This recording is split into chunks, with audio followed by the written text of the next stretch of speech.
Boa noite a todos e a todas. É um prazer estar aqui com vocês em mais um GC Online. Então, todas as quintas, nos reunimos aqui para poder abençoar a sua vida e também partilharmos um pouco da palavra de Deus.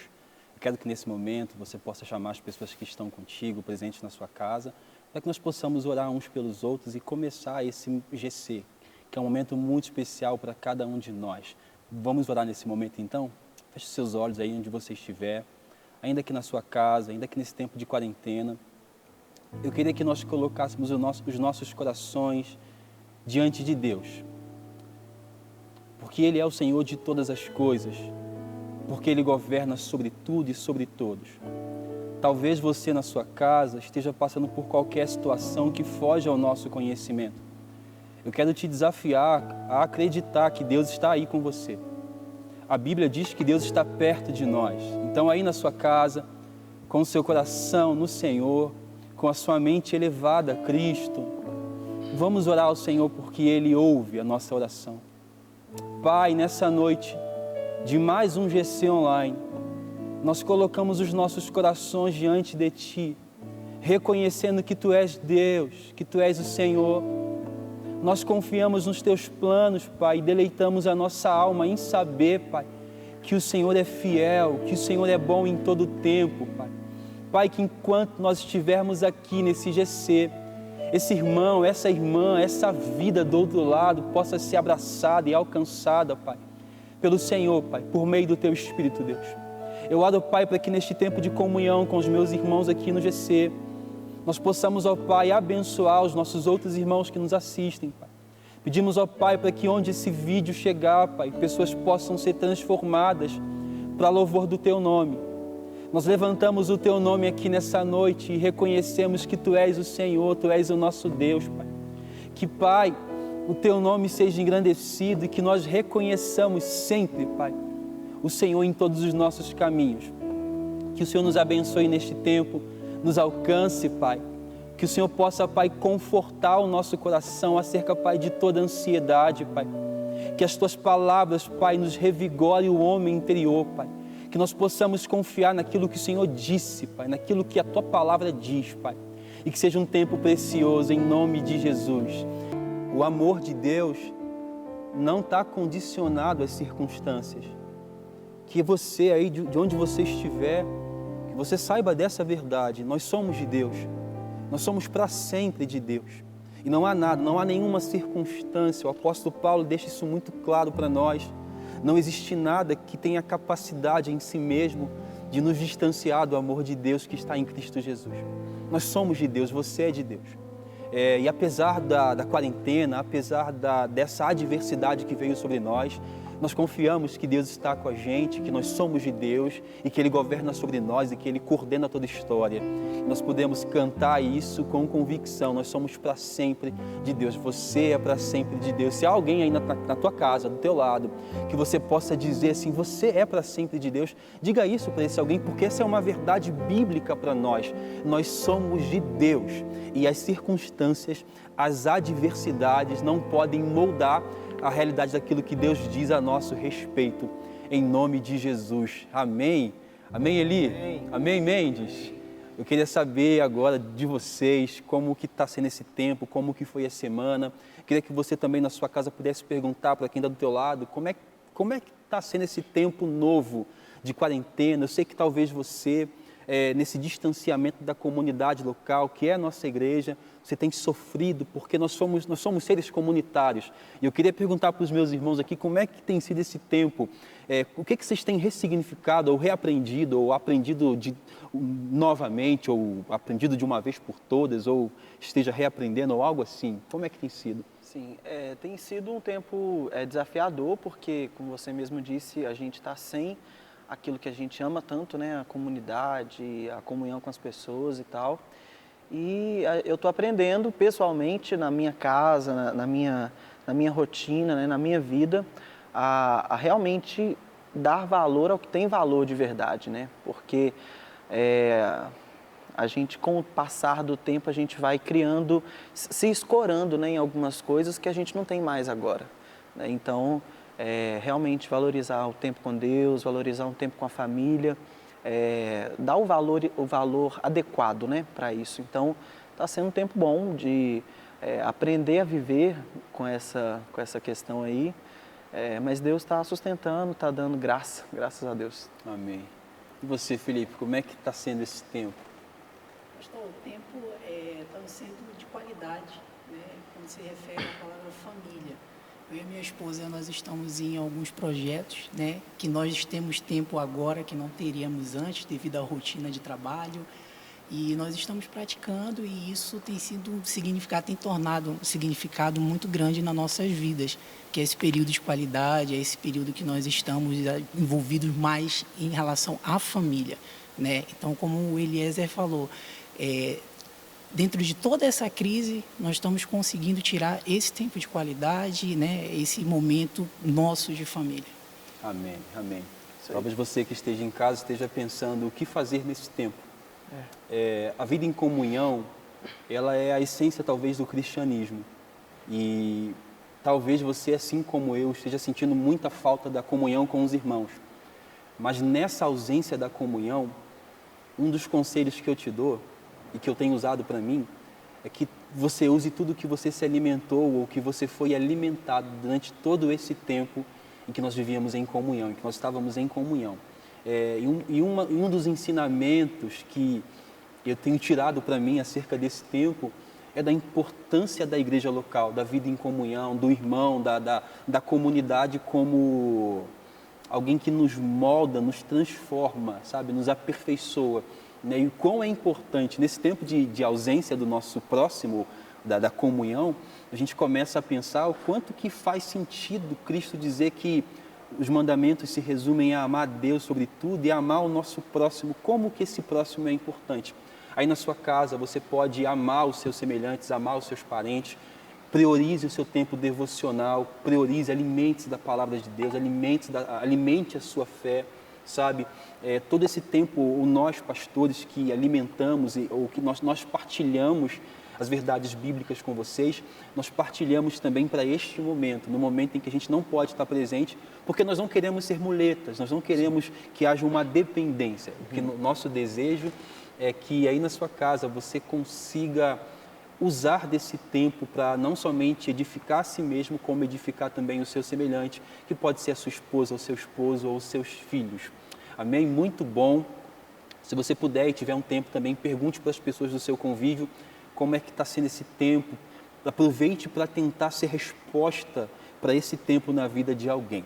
Eu quero agora compartilhar com vocês o texto bíblico dessa célula de hoje. Está lá em Atos, no capítulo 12.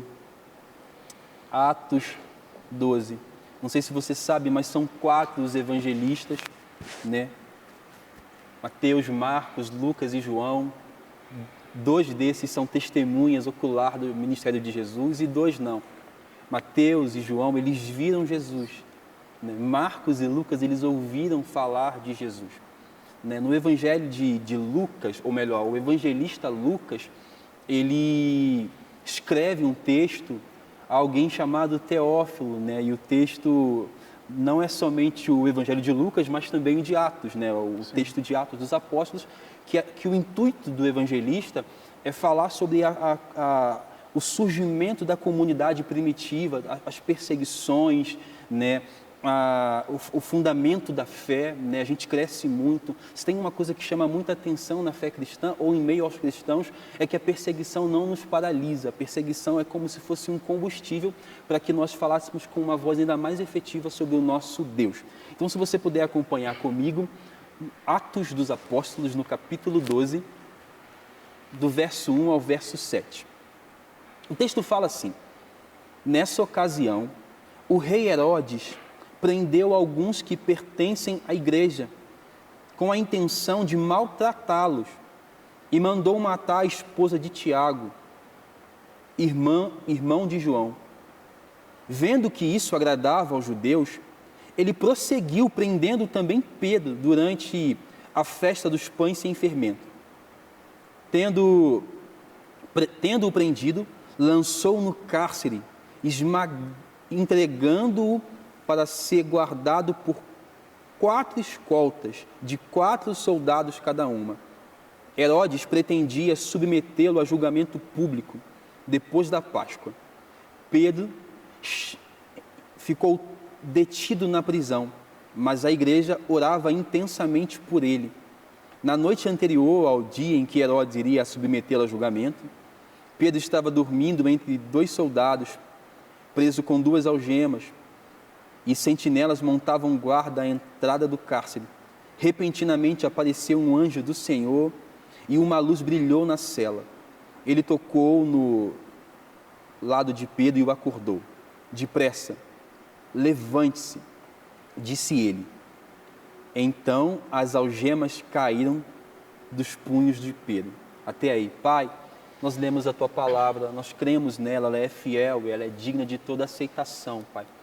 Nos instrua nessa noite, Pai, nós que estamos aqui nesse GC, os meus irmãos e irmãs que estão em casa ouvindo, Pai, para que nós possamos crescer em fé, Pai, amadurecer em fé, em nome de Jesus. Amém.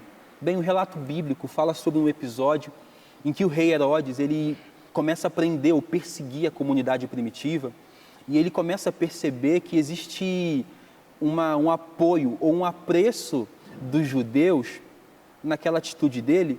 Então ele visando alcançar ainda mais aquele público, ou ele visando ter ali uma base de eleitorado, ele continua perseguindo ainda mais. Ele não somente persegue Tiago, como também persegue o apóstolo Pedro e o prende, né?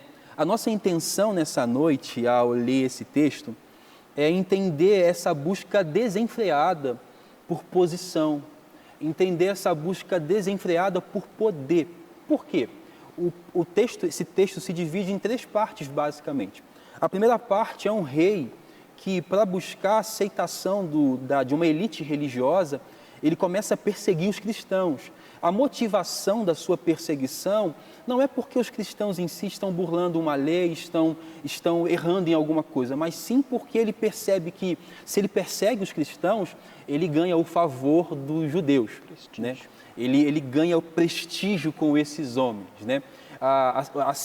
O segundo relato importante desse texto é um tanto quanto mais perigoso, quanto mais preocupante para nós, porque é o povo de Deus, é o povo judeu. Os judeus estão perseguindo parte do seu povo, ou eles estão aplaudindo a perseguição que Herodes está impondo a parte do seu povo, só porque eles discordam ou não compreenderam a lei e a fé. Esses homens que têm a mesma etnia do povo perseguido, eles estão também correndo atrás de poder. Eles têm no seu coração o receio de que essa pregação de Cristo, de que esses novos seguidores desse Messias, com essa mensagem talvez um tanto quanto mais simples, eles têm receio de que eles percam espaço, de que eles deixem de ser ouvidos. Eu queria muito perguntar para vocês, para o Eli, para o Felipe, como vocês veem essa busca por poder? Aqui nós temos um rei que ele está agindo contrário à vontade de Deus. A gente sabe também que toda autoridade ela é constituída por Deus. Sim. Ele está se levantando talvez contra a missão de Deus, que é apresentar o seu filho ao mundo, a fim de que por meio dessa apresentação todo mundo pudesse ser salvo, né? Tem um rei que se levanta aqui e, em busca de prestígio dos religiosos, ele começa a perseguir uma comunidade tão simples, tão orgânica, que está pregando uma mensagem de amor, de paz, de transformação. Eli, o que você pensa sobre isso, sobre essa busca por apreço que se revela numa busca por poder e tem vários desdobramentos a partir daí? É uma perseguição basicamente política, né? Porque ela vem de uma classe política, só que eles são, na verdade, utilizados como uma ponte, né? Para Herodes e eles crescerem, enfim. Eu acho que, na verdade, a perseguição mesmo por causa de Cristo, ela vem muito mais dos judeus, como você mesmo disse, né? Dos mestres, né? Da lei, da elite religiosa da época. E eu acho que a igreja, na verdade, ela precisava também disso, né? Para a sua expansão e tal. Então, eu vejo que essa política que tende a perseguir os cristãos, ela é tão natural, tipo, isso sempre vai acontecer, né? Isso sempre vai acontecer porque eles estão querendo, na verdade, ganhar esse prestígio da elite religiosa que consegue arrecadar sempre multidões, né? Então, Herodes sabia que o povo ouvia muito bem os líderes religiosos, então eu acredito que ele usa esses cristãos mesmo como essa ponte, né, para a sua ascensão. Porque, na real, eu penso que ele não tinha tanto problema com o Cristo da religião, ele não tinha tanto problema com a mensagem desse Cristo, com o evangelho. Talvez fosse até um assunto Cristo desconhecido por ele. Provavelmente, ele mesmo né? não entendia muito da religião do judaica, dos costumes dos judeus. Exatamente. Então, eu não penso que seja uma perseguição religiosa meramente, mas muito mais política, visando ganhar mesmo esse prestígio entre os religiosos, né? Legal, entendi. Você, Felipe, quando você ouve dizer, quando o evangelista Lucas fala para a gente que Herodes, percebendo o prestígio que ele estava ganhando com os judeus, ao perseguir os cristãos, ele continua perseguindo, né, até que essa perseguição resulta aqui na prisão de Pedro. O que você pensa sobre essa busca por poder? Como você vê essa atitude desse rei, né, que talvez, como Eli falou muito bem, ele é muito mais um instrumento de busca por poder dos religiosos da época? Talvez ele não soubesse, né, talvez esse rei aqui, ele não soubesse que os religiosos estão um pouco preocupados com ele. Ele é um instrumento para esse projeto de poder dessa elite religiosa da época. O que você pensa sobre isso? Pastor, eu concordo com ele. Eu acredito que a questão seja muito mais política, mas a busca desenfreada pelo poder acontece até hoje. Sim. Né? Até hoje. O ego do ser humano, ele não tem compaixão, não tem amor, então ele passa por cima de tudo. Independente da falta de conhecimento de Herodes em relação aos costumes judaicos, o próprio cristianismo que estava sendo implantado na época, ele estava, aquilo que você falou, ele estava querendo poder a qualquer custo. Então, como ele estava conseguindo prestígio das pessoas que eram importantes na época, os líderes religiosos, né, o pessoal linha de frente da época no judaísmo, então ele não tinha compaixão, não tinha amor e ele estava passando por cima de tudo. Coisas que acontecem até hoje, né? As pessoas, pelo poder, tanto dentro da igreja, dentro da sua empresa, em qualquer lugar que seja, ela passa por cima de tudo, sem compaixão e sem amor, mesmo às vezes sabendo o que é o certo e o que é o errado. Um fato muito importante acerca desse texto, que a gente precisa sempre salientar, é que é possível sim que o cristão ele passe por perseguição. Aqui, o relato do evangelista não está fugindo do propósito ou da soberania de Deus. Né? Era importante até ele, nesse momento inicial da formação da comunidade primitiva, em que houvessem perseguições para que assim houvesse separações e o povo se expandisse, como é uma promessa do próprio Deus, de que o Evangelho vai alcançar as nações desconhecidas. Aqui, essa perseguição também ela é benéfica nesse ponto. De fato, a gente tem aqui um rei que ele está pouco preocupado com o que motiva os judeus a perseguirem, né? O que ele quer é usar disso que já acontece para o seu projeto também de poder, para fazer o seu nome conhecido e também para aceitação. Né? Interessante porque nesse projeto de busca por poder é normal que as pessoas negociem aquilo que de fato tem valor. Né? Então um rei, no Antigo Testamento, um rei ele é uma imagem, ele é um referencial de sabedoria. Né? Então, o que se esperava de um rei ou de Herodes é que ele ponderasse sobre a motivação pela qual ele está perseguindo. Por que eu devo perseguir, prender esses homens? O que eles estão fazendo? Só que como ele percebe esse prestígio que ele tem recebido por perseguir, claro que ele não vai voltar atrás, né? Claro que ele não vai retroceder nesse projeto. Né? E o segundo fato importante do texto é que Lucas vai deixar claro para a gente que Herodes ele persegue os cristãos, né, motivado por esse prestígio que o grupo né, da mesma etnia dos cristãos perseguidos, ou o mesmo povo, né, existe um povo que está sendo perseguido e um povo que está perseguindo. Esse povo que está perseguindo é o que motiva Herodes a falar assim, nós estamos suportando. É como quando o texto fala que Estevão está sendo apedrejado e Paulo está ali observando, consentindo na morte de Estevão. Né? Nós temos aqui um grupo religioso, nós temos aqui os judeus, né, que eles recebem a mensagem de Jesus como uma afronta.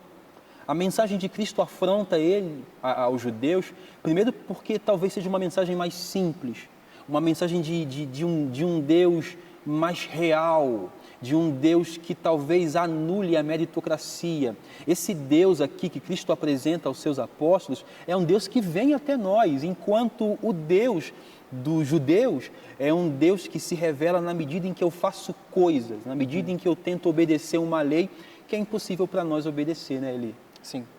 E tem também uma questão que é impressionante como que os judeus, a própria elite, né, religiosa, ela legitimava as atitudes de Herodes, né, mesmo que perversas, mas eu acho que entra muito daquela questão, tipo assim, se o seu inimigo... se eu sou o rival do seu inimigo, então você é meu amigo, sabe? Tipo, Jesus, ele era o Cristo daquela nova igreja que surgia e Jesus, obviamente, ele era o inimigo, né, da elite religiosa daquela época.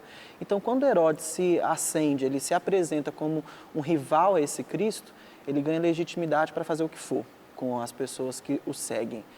Eu acho que a gente percebe isso até nos dias de hoje, né? Se você se levanta como um rival daquele que eu considero como meu inimigo, tá tudo bem, você pode fazer o que você quiser, que eu não vou ligar. Meio que você tem carta branca para falar o que quiser, fazer o que quiser, já que você vem acompanhado de boas intenções.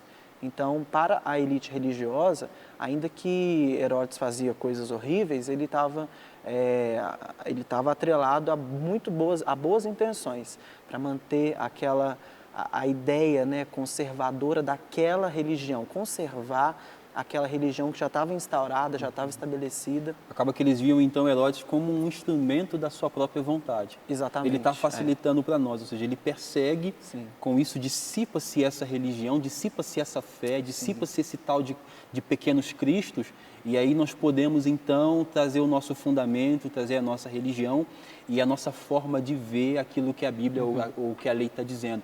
Felipe, para você, essa busca por poder pode nos aproximar de Deus ou ela nos distancia de Deus? Pastor, eu acredito que nos distancia de Deus, porque a busca pelo poder, de uma forma descontrolada, ela se torna perigosa. Ela é capaz de fazer com que você faça coisas que quebrem todos os princípios que você aprende, né, dentro do cristianismo, aquilo que nós acreditamos. Então, com certeza, a busca desenfreada pelo poder, ela nos causa algo muito maligno que nos afasta de Deus. Queria que você em casa pensasse sobre isso.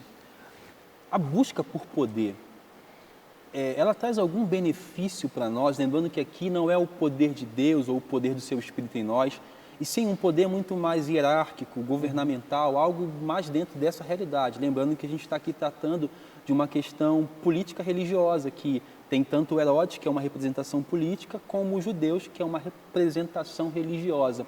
A busca por poder, ela nos aproxima ou nos distancia de Deus, né? Se nós formos perceber as recomendações bíblicas, não há nenhuma recomendação para que nós busquemos poder, para que nós busquemos lugar de destaque. O contrário, não há, muito pelo contrário. O apóstolo Paulo, quando vai falar com os irmãos de Filipe, ele fala assim, de sorte que haja em vocês o mesmo sentimento que houve em Cristo Jesus, que subsistindo em forma de Deus, não usurpou ser igual a Deus, mas ele humilhou-se a si mesmo, assumindo a forma de servo. Isso também é um contraponto do cristianismo quando comparado com a religião que esses perseguidores estão manifestando. A religião que Jesus, ou a proposta da pregação de Jesus, é de um Deus extremamente acessível, e esse Deus acessível, ele desconstrói aquela ideia da elite, a ideia do núcleo, do clero, e ele fala assim, eu estou acessível a todos, né? Com isso, ele nivela. Nessa realidade não há gregos nem bárbaros, não há, todos nós em Cristo somos colocados no mesmo nível. Eu gosto de pensar, Eli, que Se todos nós carecemos do perdão de Deus, todos nós estamos no mesmo nível. Sim. Não há ninguém melhor, não há ninguém maior. E uma pergunta que salta aos nossos corações acerca dessa questão de buscar poder, ou dessa busca desenfreada por poder, na verdade, é mais uma reflexão. Quando nós olhamos para aquilo que nós fazemos enquanto servos, enquanto pastores, enquanto ministros, né? Qual ou onde é que está depositada a nossa motivação, Eli? Eu já me percebi motivado de forma errada, equivocado. Eu já me percebi num projeto pessoal, talvez de busca por aquilo que Deus não mandou que eu buscasse, né? Na continuidade do texto de Filipenses, o apóstolo Paulo, ele fala algo muito legal. Ele começa a falar do seu currículo, né? Sim. Eu sou hebreu, eu sou judeu, quanto zelo que há na lei, eu sou fariseu, eu fui circuncidado, eu sou da tribo de Benjamim. E ele fala assim, mas eu trato tudo isso como esterco, como nada. E ele revela o que é importante, conhecer a Cristo, ser achado nele. Se há uma busca pertinente a cada um de nós que somos chamados de cristãos, é a busca por conhecer a Deus. É a busca por conhecer a Deus por intermédio do seu Cristo, né? É verdade também que o Felipe falou algo que é uma verdade. Ainda existe hoje, talvez nos nossos corações, esse projeto que milita contra o projeto de Deus. Enquanto Deus deseja se revelar para nós como um Deus simples, capaz de alcançar qualquer um, dos nossos corações, quando somos sondados por Deus, pode ser que hajam algumas parcelas de busca por um projeto de poder, né? Que nós busquemos os lugares de destaques, que nós busquemos a primeira fileira. Mateus trata isso de uma forma muito veemente. Mateus capítulo 23, ele vai falar sobre esses que buscam os lugares de destaque. Claro que isso não quer dizer que Deus não vai colocar pessoas em posição de destaque, mas quando Deus destaca alguém é com um propósito específico. É muito proposital, né? Se a gente olhar para a vida do apóstolo Paulo, né, e até mesmo para a vida de Jesus, existe uma expectativa sobre a vinda de Jesus. Os homens esperavam que Jesus viesse e se levantasse como um rei terreno, como um governante terreno cheio de autoridade, e que ao desembainhar a sua espada ele implantasse o seu reino, e ele se revela como um servo sofredor. E isso burla a mentalidade, a construção que foi feita sobre ele, né? Então Jesus, ele é um modelo do que realmente importa para nós, do que realmente Deus deseja que nós façamos. Olha, não busquem poder, mas busquem o meu Pai, né? Busquem o meu Pai. Para você, Eli, qual que é a importância de nós percebermos ou sondarmos o nosso coração e vermos se nós estamos buscando a Deus ou se há um projeto de poder, há um projeto de tornar-se alguém de nome ou renome? Rafa, eu acho que a gente é muito contaminado, né, por uma religião, por uma religiosidade que é extremamente triunfalista, né, que vai ensinando a gente que nós precisamos sempre estar naqueles lugares de destaque, estar sempre em lugar de honra, estar sempre vencendo, estar sempre por cima. Eu acho que isso realmente vai, aos poucos, colocando a gente nessa busca por esse poder, essa busca por esse ideal, né? Esse ideal de bem-estar, esse ideal de triunfalismo, que quando a gente vai analisar com a palavra de Deus, não bate muito, né? Porque às vezes você já tem o que você precisa, talvez você já tem o que você precisa bem aqui, né? Porque, de fato, não é sempre que as nossas intenções são motivadas por conhecer a Cristo, ser encontrado nele. Muitas vezes a gente está preocupado mais com os nossos títulos mesmo, né? A gente está invertendo aquela ordem de Paulo ali, a gente está considerando muito mais o que nós somos, talvez o nosso status de nascimento, o lugar onde nascemos, a família de onde vimos, enfim, nossas posições sociais, do que necessariamente o conhecer a Cristo e ser achado nele. Porque não tem honra nisso, não tem mérito nisso, não tem troféu nenhum que você recebe por conhecer a Cristo e ser encontrado nele. Pelo contrário, você está cada vez menos em evidência para que Cristo esteja mais em evidência. E isso acaba jogando a gente, Felipe, nesse terceiro relato. O primeiro relato é do rei que persegue. Sim. O segundo relato é da elite religiosa que impulsiona a perseguição. E a terceira coisa que fica latente aos nossos olhos é do povo perseguido. Então aqui tem um povo que está sendo perseguido. Só que esse povo, na perseguição, ele não desconfia ou não põe em xeque o caráter do Deus que o chamou, né? E é muito importante que a gente perceba isso, né? Que Deus nos convida, né? Quando o apóstolo Paulo fala aos irmãos de Corinto, né? Aquele que está em Cristo, nova criatura é. A primeira coisa que nós vivemos a respeito de honra é que eu me sinto honrado de saber que Deus, por amor ao seu nome, enviou o seu Filho para que nós pudéssemos ter a possibilidade de viver eternamente ao lado dele. Eu gosto de pensar, Felipe, que se existe para nós cristãos uma posição de honra, é a posição onde Deus nos coloca e nos chama de filhos e filhas. Essa é a posição, né? O apóstolo João, quando escreve o seu texto, o Evangelho de João, lá em João 17:3, ele fala assim: e a vida eterna é que te conheçam a ti como o único Deus verdadeiro e a Jesus que enviaste. Talvez ao ouvir isso que nós estamos falando aqui, você pense assim: pastor, o que eu devo buscar? O que deve estar no meu coração? O que deve permear os meus pensamentos? O que você deve buscar, o que nós, Felipe, Eli, devemos buscar é Jesus. Existe um lugar em Jesus, um lugar de descanso para nós. Nós, cristãos, nós somos chamados a descansar nos méritos que há em Cristo Jesus. Né? O apóstolo Paulo fala muito bem aos irmãos de Colossos. Ele fala assim, que aprove ao Pai que toda a plenitude apontasse para Jesus.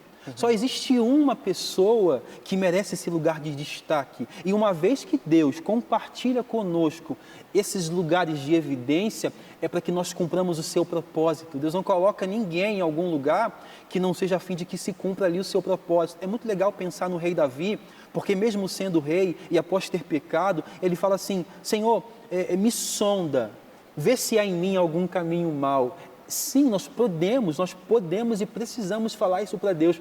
Pai, eu sei que eu fui alcançado pelo sacrifício do teu filho, mas sonda-me, vê se há em mim algum caminho mau, né? E aí livra-me, e aí purifica-me disso, né? Dessa busca particular. Se tem uma coisa que o Evangelho faz para nós e faz em nós,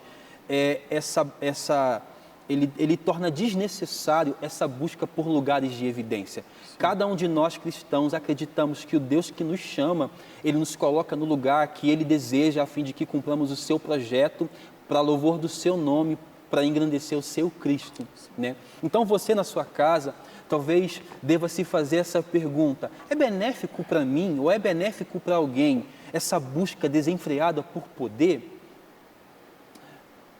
E fazer uma outra pergunta também a você: será que eu faço o que faço? Melhor, por que eu faço o que eu faço? Quando eu canto no louvor, quando eu prego, quando eu dou o meu GC, quando eu faço uma boa ação, quando eu sirvo a um irmão, o que me motiva? Onde que estão as minhas motivações? Né? O desejo de Deus é que, ao realizarmos essas obras, as nossas motivações possam estar deitadas ou descansadas no desejo de engrandecer o nome daquele que é o único digno, Jesus. Mas há também uma outra forma de nós aplicarmos essa verdade à sua vida. Talvez você seja alguém que Deus tenha colocado num lugar de destaque, de evidência. A primeira verdade sobre isso é que eu me lembro de João Batista. João Batista, primo de Jesus, ele surge um pouco antes de Jesus e as pessoas têm uma expectativa quanto a ele. Alguns acreditam que ele é o Cristo. E ele tem que falar assim: não, eu não sou o Cristo, né? E quando ele vê Jesus passando, o que ele fala é assim: eis ali o Cordeiro de Deus, capaz de tirar o pecado do mundo. E eu não sou digno de desatar a sandália dos seus pés. Ele diz mais: importa que este Cristo cresça e que eu diminua. O papel daquele que foi colocado em evidência por Deus é fazer com que o nome de Jesus seja engrandecido.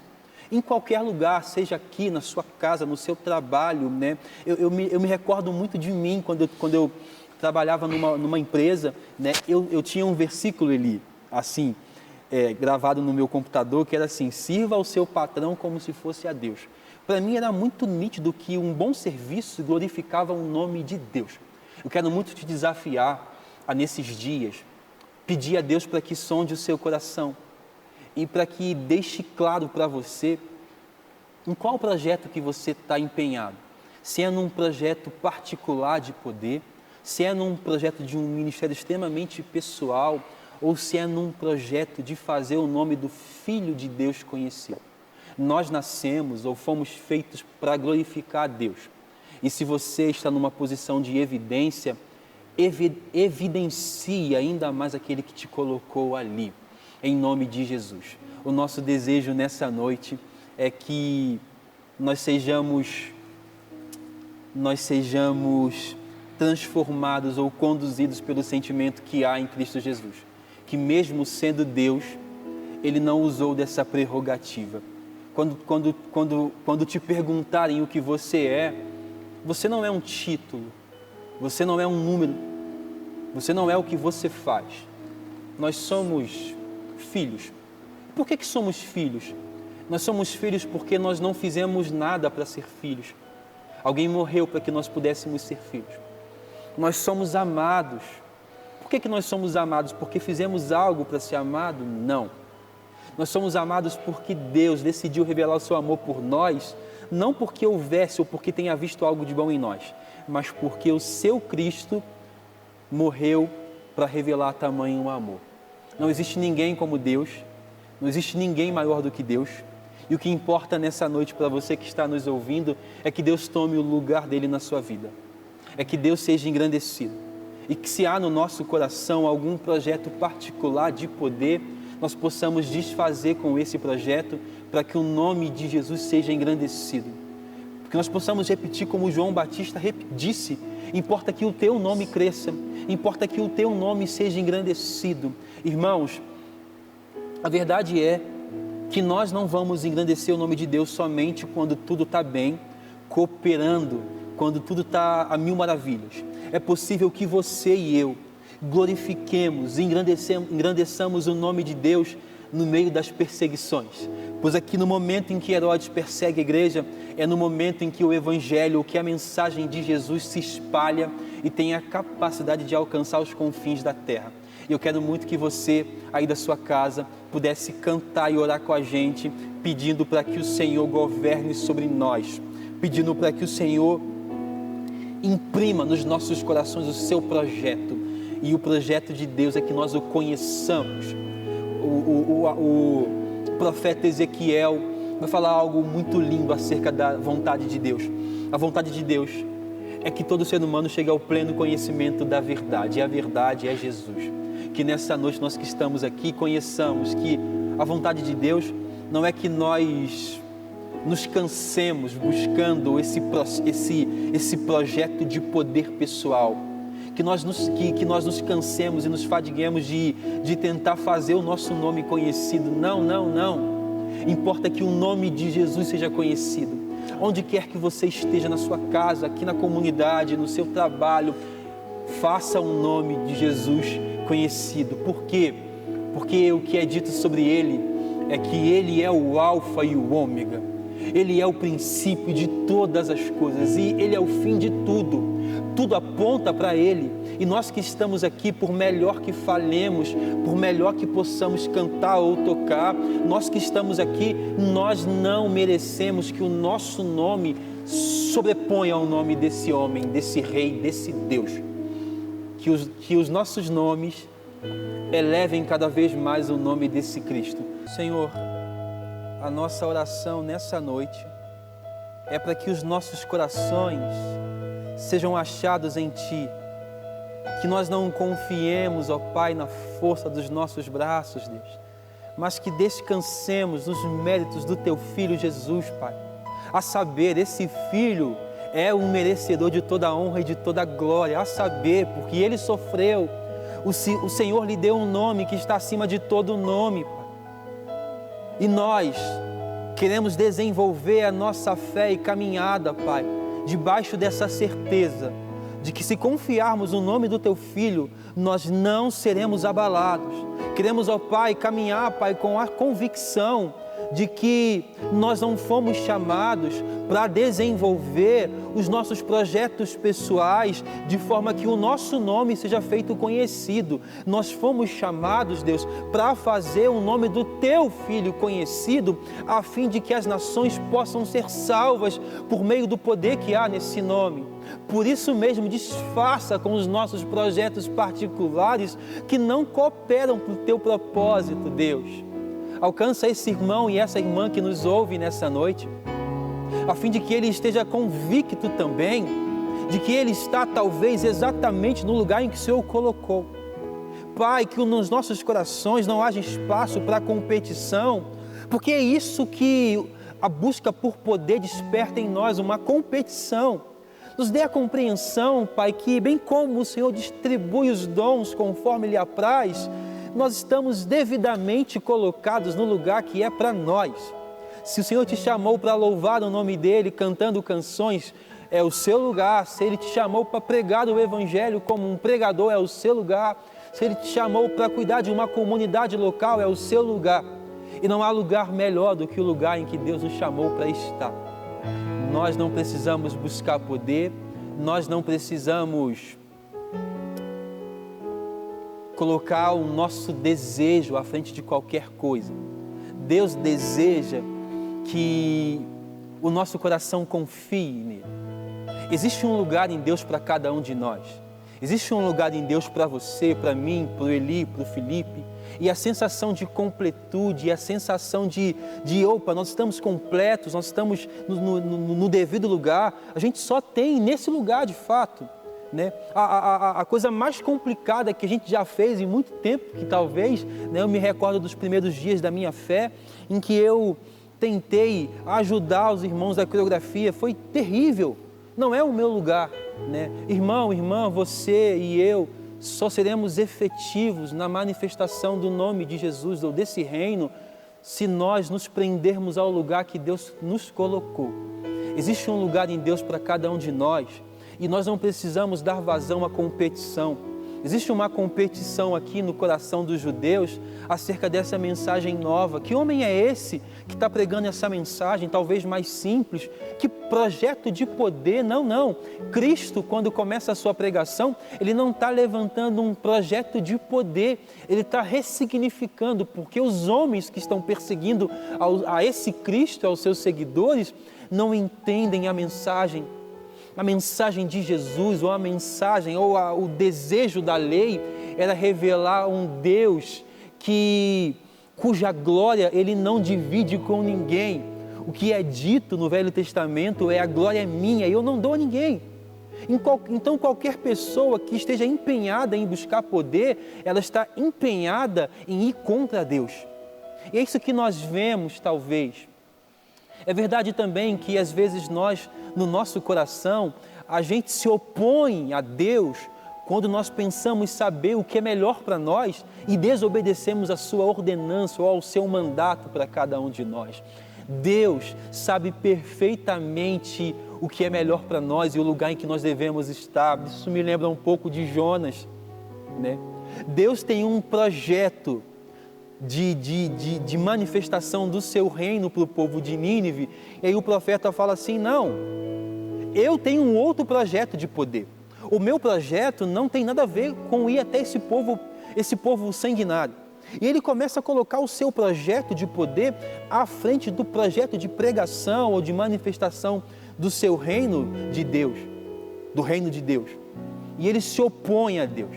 E o que Deus faz é dizer para ele, através das ações que o texto vai relatar para nós, é que eu sou o Senhor, a glória é minha e eu não dou a outro. Né? Talvez no seu coração surjam alguns questionamentos se você está no lugar certo. Será que eu estou desempenhando aquilo que é correto? Será que eu estou no lugar certo? Eu estou fazendo o que Deus quer? Quase sempre, irmãos, nós começamos com um pressuposto equivocado. Deus, entenda bem isso que eu vou dizer. Deus, Ele não está nos chamando para si ou para fazer parte do seu povo como se fôssemos apenas mão de obra. Não, Deus não está contratando funcionários. Ele está chamando para si filhos. E antes de dar qualquer função a esses filhos, Ele atribui a nós, Felipe e Eli, valor. Valor. Antes de dizer assim, façam isso, Ele deixa claro para nós o que Ele é e foi capaz de fazer. Então, esse projeto de Deus é um projeto que se opõe a nós, mas que também arranca dos nossos ombros, Eli, esse peso de tentar fazer, de tentar produzir. Nós não precisamos fazer e produzir como se não houvesse um Deus que está cuidando daquilo que Ele nos mandou fazer. A Bíblia fala assim algo muito legal: os campos estão brancos, os campos estão brancos. E o que é dito é assim: rogai, peçam ao Senhor da seara. Irmãos, é Deus quem faz o campo esbranquecer, é Deus quem faz brotar a erva, é Deus quem atribui a essa realidade de filhos, pessoas. É Deus também quem está chamando pessoas para auxiliar no seu projeto de manifestar sua salvação à humanidade. É Deus. E o que isso traz para nós de fé ou de esperança? Que nós não precisamos juntar como num saquetel furado. Nós não precisamos correr atrás do vento. Não há nenhuma sensação de completude em buscar projetos particulares. O apóstolo Paulo está dizendo assim: quando eu abandonei o meu currículo, quando eu abandonei aquilo que para mim era lucro, saltou ao meu coração o que realmente importava. Eu quero conhecer a Cristo, o poder da sua ressurreição. Eu quero participar do seu sofrimento, conformando-me com Ele na sua morte, para de alguma forma na ressurreição dos mortos ressurgir nele. Irmão e irmã, vocês que estão nos ouvindo, eu quero te desafiar nesses dias, perguntar para Deus: quais são os teus projetos para mim? Perguntar para o Senhor onde é que o Senhor me quer. Perguntar para Deus como nós haveremos de glorificar o seu nome. Aqui no texto, ou no relato bíblico, no texto aqui fala que Pedro foi morto. Apesar da Bíblia não falar, foi preso. Apesar da Bíblia não falar, a tradição vai dizer que esse Pedro, ele está tão empenhado em fazer o projeto de Deus avançar, que ele é crucificado de cabeça para baixo por não se sentir digno de morrer como seu Senhor. Que nessa semana você possa partilhar essa palavra com mais pessoas, que você possa partilhar nos seus grupos. Se você de alguma forma não é inscrito aqui, se inscreva. E o que nós queremos é que você saiba exatamente o que é que Deus tem para você. Na próxima quinta, às 20 horas, nós nos encontramos novamente. Deus te abençoe. Em nome de Jesus. Amém.